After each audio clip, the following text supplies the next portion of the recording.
Hey, so it's Max. I'm back for part two. I'm not even catching my breath. I was just trying to break those videos up so they're not so long and difficult to load and all of that. So this we're going to call part two of the verbal walkthrough of removing and replacing the shock absorbers on the Honda Goldwing 2018. So first part, we stripped the bike down, and right now you're looking at a shock. The fuel tank's out, and your preload adjuster is still hidden behind the saddlebag. You can look at the front suspension, and the wheels off, steering's there, and we're able to look at it. We can see everything we're going to work on. All right, so come around here. First thing you're going to do is, so we took the saddlebag, 4 bolts out of the saddlebag. Didn't disconnect anything, didn't take anything apart on the back of the bike. All you're going to do is just slide it away a little bit. It will slide away a few inches. You might find something around your house, a towel, a little block of wood or something if you're working by yourself, to kind of keep it pried away, just so you can work in there.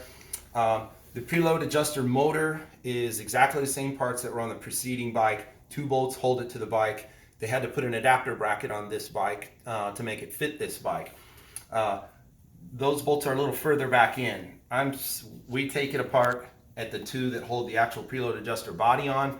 They have a 10mm head. You'll need to use exactly the right length so that you can put your hand in there and run a ratchet or whatever.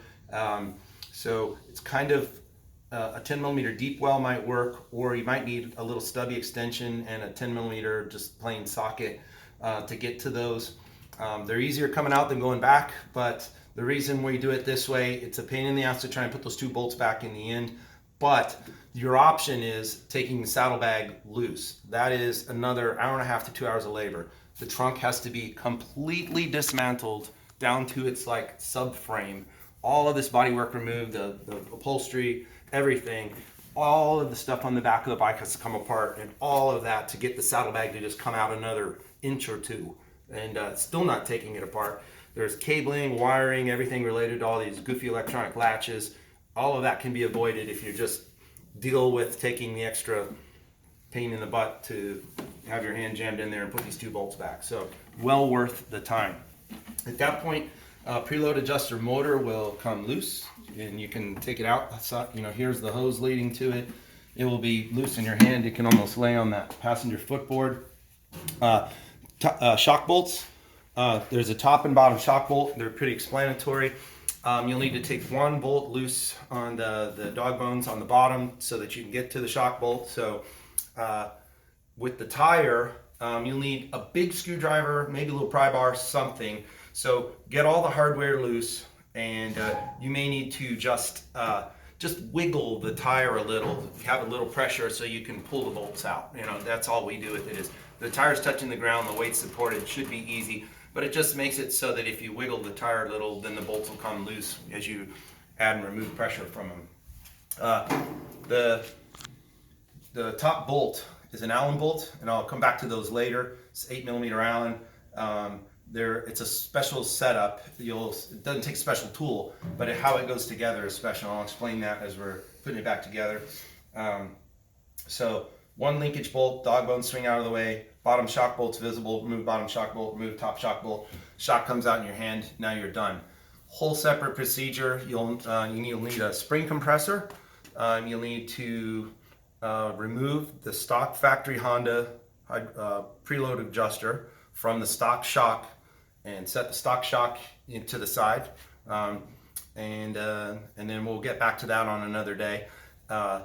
And then you'll install the stock Honda preload adjuster onto your new Traxxion dynamic shock.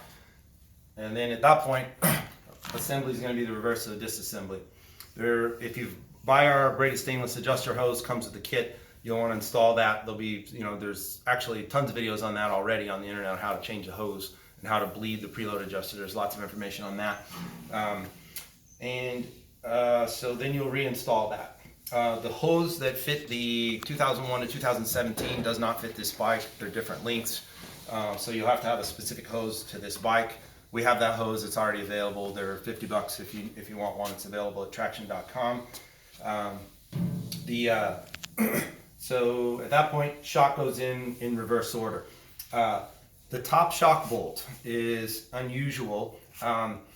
Yeah, so it's a machined cylinder with an 8mm Allen in it. And what's unique is instead of pinching the shock in the frame with a bolt like you might normally have, one side of the hull is hollow. So when you put the bolt in, the bolt is actually being torqued, and put a nut on this on the other side. The bolt is being torqued against the shock, and then the shock is being torqued against this arm on this side. This side, this tab here, is just a guide, so the head is a slip fit. It supports the head, but the head does not tighten against it. And what they're doing there is not, because of tolerance in bushing widths and diameters, they don't want to induce any stress by flexing aluminum to the top of a shock head, because over time vibrations can cause the aluminum to crack. So to prevent those cracks from happening, they use this design. But what is going to feel strange when you go to tightness, even when the bolt is torqued, you still could spin the bolt in the board. I know it sounds crazy, but you'll just have to experience it for yourself to see what I mean. But if you tighten it, it will be torqued, but it is still possible to move it. So that's going to sound strange. People are going to make horrible comments on the internet. Just try it on your own bike and see how it works. That same arrangement is on both bolts on the front of the front shock, so you'll run into that more than once. Okay, so the back of the bike just goes back together, everything in the way, just reverse. Okay.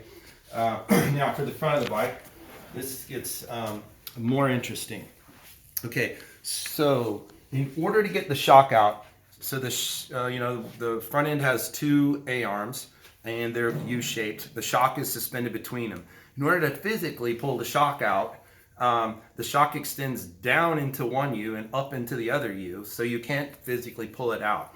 So you have to pull the two big main bolts off of the front of the control arms so that you can swing the fork away from the bike and let the arms open so you can take the shock out.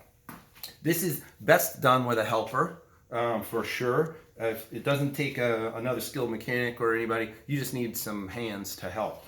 So what's involved at this point, if you come in and look here, these little bolts on each side need to be removed because the hose, the fork will need to swing away from it, and those hoses are already tight in there. So you pull those two little bolts out. In here is the lower shock bolt, okay? And one tool you'll need to source before you do this job is a 14mm half-inch drive hex head socket. It's not unobtainable, it's just you're not likely to have one. Most people wouldn't have that. So you're going to need that for just that bolt. You're going to remove these bolts that hold the control arms on. So can you see this one up in here? That nut. And by the way, when this bodywork's gone, there's lots of space to work here, which is why we got to back up a little. That's why we got to remove all this bodywork so that there's space to work in here. When it's gone, it's very easy to work in here. This bolt comes out this side. It will come out right to the radiator and touch it. You'll actually almost need to push on the radiator on its rubber grommets to get the last millimeter so the bolt will come out. So, and then the top bolt's out, bottom bolt comes out. Bottom shock bolt comes out. That's all pretty self-explanatory. Now, what's difficult is the top shock bolt. Okay, so you're going to need a universal joint, an 8mm socket. You can get away with a wobble drive possibly, but an 8mm socket, long extension. And by the way, again, one more tip while it just pops in my mind. Long extension, 5mm socket. There's a lot of stuff you got to reach into places. So I just kind of use a ratchet instead of a T-handle because a lot of the stuff, the T-handle, you can't even spin it because it's too close to the bodywork. So I just use the 10-inch extension and I can work it with two hands and pull the bolts out quickly. So anyway, in this case, you need a long thing. Now remember, we pulled this block connector away earlier, and now you got to look up in there and there's a hole. It's tricky.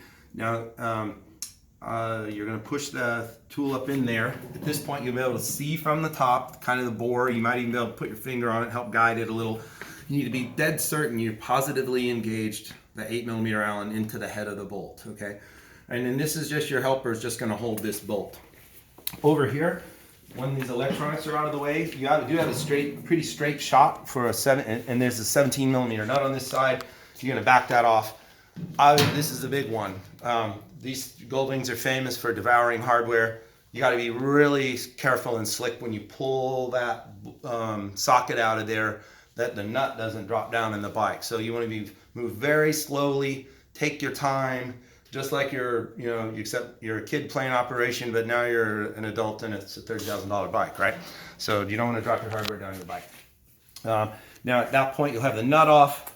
You can take a long Phillips screwdriver, poke the bolt out, to your friend on the other side. Stay right here.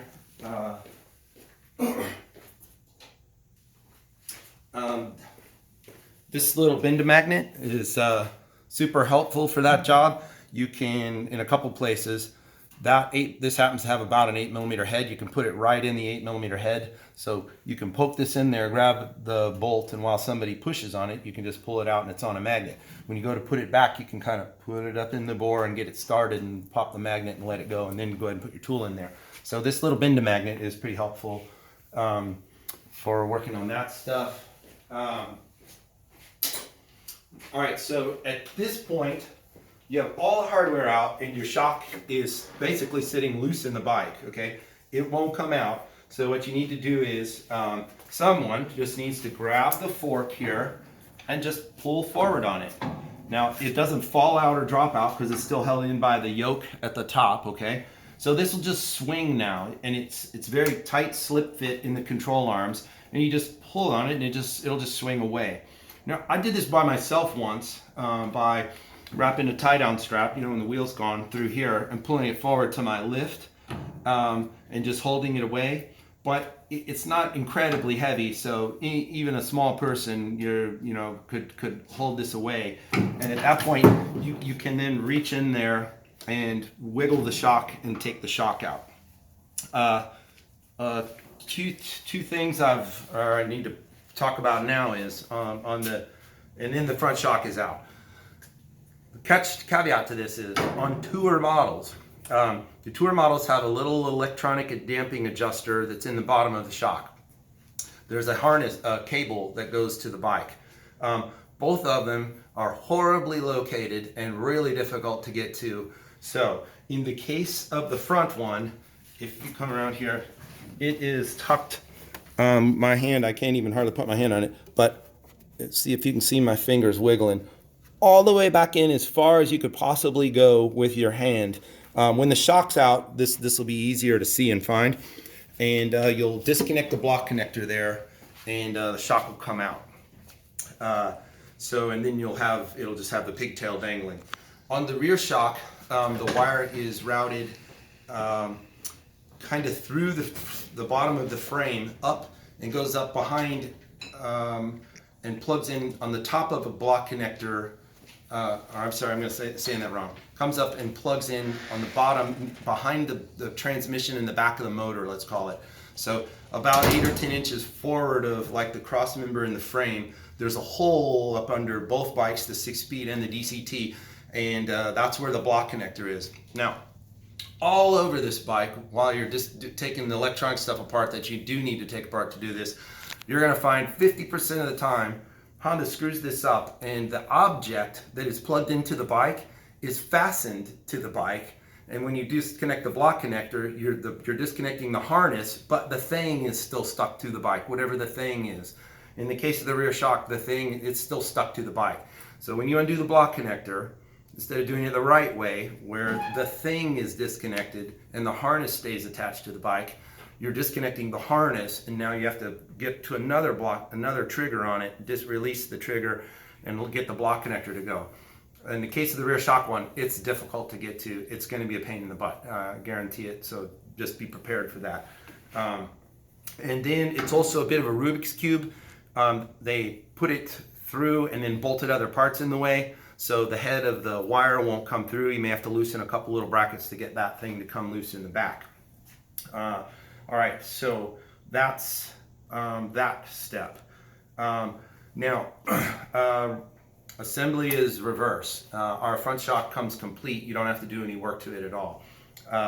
Now, if you have a tour model, you need to take the two little motors out at present. And soon we're working on having a set of dummy plugs that will just trick the bike into thinking that the little motors are still there. So if you're one of the first customers to buy this, you're just going to take the little motors out of the shocks.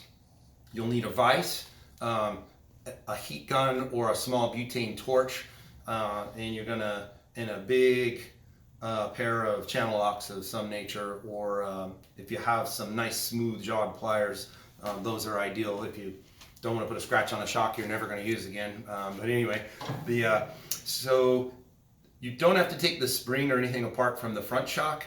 And in the case of the back shock, you're going to have the spring off, it won't matter. But there's a big chunky block at the bottom of each shock, and you unscrew that. But it's Loctited with pound of Loctite.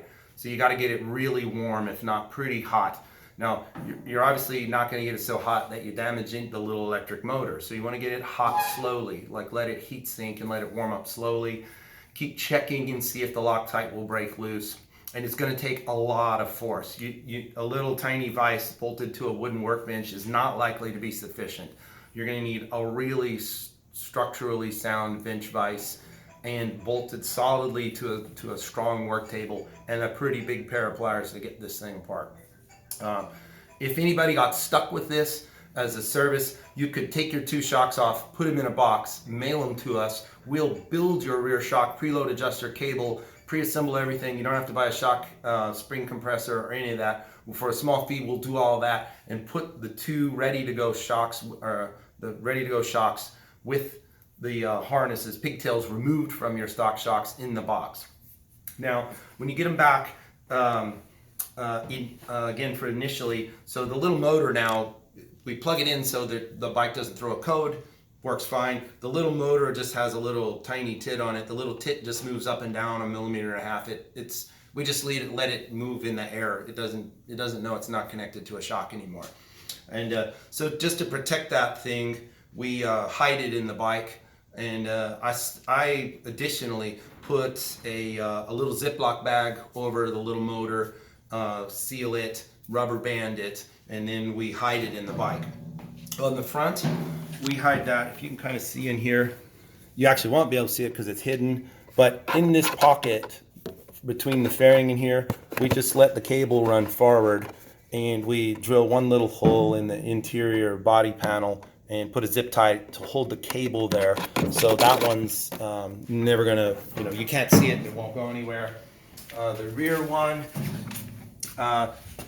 you can't see, but to keep it up away from weather and whatnot, we zip tie that one up here under the fuel tank. There's some there's some lines that run under the tank. We just zip tie it up there so that it's out of wind and rain and water, even though it's again sealed in a bag. Oh, and actually you can kind of, where I was telling you about the electrical connectors, you kind of see look through this hole right here. See my hand waving in here. This is the area where you're going to find the rear shock electrical connector on tour models. Okay, so from there, it's just put it back together in reverse. One other little pro tip, like to put all hardware in suspension linkages and systems first. And once all the hardware's in, I like to take all the slack out of all the bolts. So, and then tighten the bolts so that it's not all of the slack is down, so to speak. It's just kind of a pro tip a lot of people do. So with the front end, I use a little scissor jack and a block of wood. You can kind of see this arch here. So I run a block of wood across this arch. I put a scissor jack in this line and take the scissor jack and crank it up and just put tension on it, take all the slack out of all the bolts, and then tighten all the bolts at that point on the front. On the back, you kind of do the same thing. Once you have all the hardware back in, you can just put a little more pressure on the front, on the nose of the jack under the engine. That'll put a little weight on the rear tire. All the slack will be out of all the bolts, torque all the bolts, and then you're good to go there. And then, just keep on putting it back together. The gas tank, for some reason, I can't explain this, but let me see if I can get this straight. On the DCT, it seems to come out easy, and then it's a little bit of a, you know, you look at it, it's a Rubik's Cube. It just has to be exactly the right way to go back in. And you'll see, you're gonna put it there and it just won't work, but you just take your time, move it around, and you'll figure it out until it starts, and then you push on it and it'll just pop in. On the 6-speed, it seemed to be the opposite. I actually had to wrestle it out, it seemed, and then when I put it back, it just kind of went in pretty easy. So I thought the two bikes were opposite, but you know, we've only done a few, so we don't have the exact touch, you know, to figure out exactly, you know, how to roll that in. So you'll just have to experiment with your bike when you do it.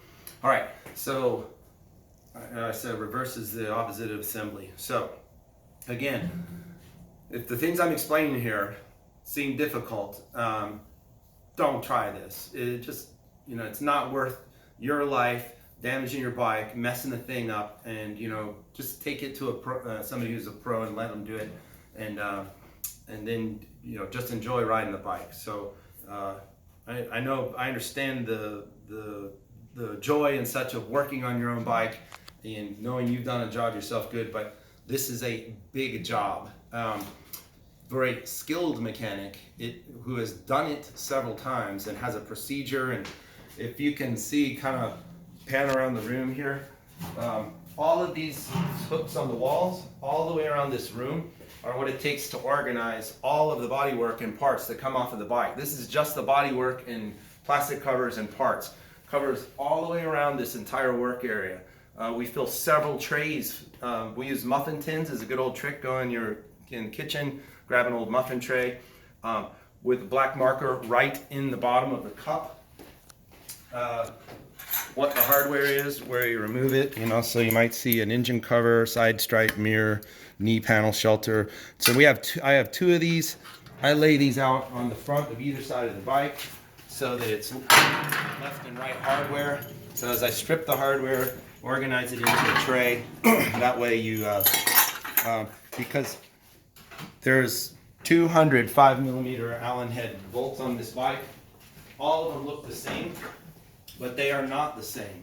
So some of them have longer threads, shorter threads. Some of them have a longer shank, a shorter shank. You need to be watch where you take that hardware out of. Make sure you group it properly.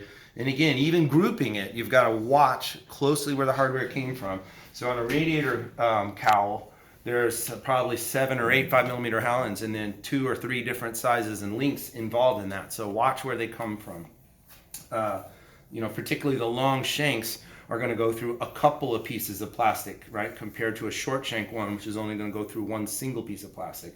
So watch out for that. Again, I give you the tip: buy extra push pins. You're absolutely going to lose a push pin. Just take it to the bank. And let's see if I can think of anything else. Then if you have any trouble, obviously we're here. You can contact us. And again, in a week or so here, I'm going to have a follow-up video. I'm going to walk around this on a stripped bike and kind of point out what we saw in this second part video a second time, so you can kind of get a better look at the things that we'll point at. And actually, I'll probably do it with loose shocks, so you can kind of see the going in, going out, the lifting of the fork, you know, those things. We'll do a little video like that to kind of show the physical motions of what that looks like. So, all right, there you have it. So see, it took me 30 minutes to explain what's going to take. You know, it takes, like I said, a skilled mechanic. I've done this job without doing the shock work part of it, which is an hour. I've done this job with hand tools in 6 hours. Obviously, I have a system and experience at it. So the first one, a good mechanic is going to need an entire weekend and a proper workshop and a proper tool set. So this is, again, I like to say it because I just don't want people getting in over their heads, you know, taking this bike apart and regretting it, because once you've got it apart, it's pretty hard to get it to the bike shop. So anyway, all right, so it's Max. Thanks for watching, and hopefully you get some of our shocks, get them on your bike and get them out, and get out and ride it and enjoy it. Thanks a lot.